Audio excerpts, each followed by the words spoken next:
Welcome to Samba Samba. Enjoy the video. You start by removing the interior knob or lever now. Unscrew the two visible screws, pull the knob straight off, and expose the mounting plate. Once done, remove the mounting plate and unscrew the latch assembly from the door edge. You want the latch faceplate free so the cylinder can slide out.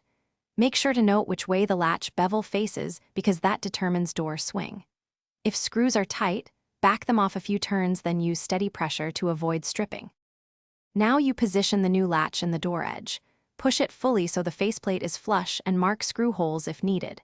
Next, feed the exterior lock cylinder through the large hole. Make sure the tailpiece engages the latch mechanism. Once aligned, bring the interior assembly up and start both mounting screws by hand to avoid cross-threading. Tighten incrementally and alternate screws until snug. Do not over-tighten because it can bind the mechanism and cause sticking. You finish by testing the lock operation.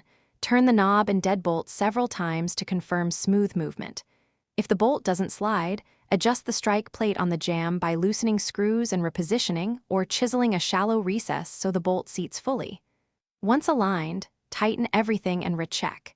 If anything binds, loosen the mounting screws, realign the tailpiece and latch, then red-tighten. Finally, clean up debris and keep leftover screws. Thanks for watching. Consider subscribing if we helped you.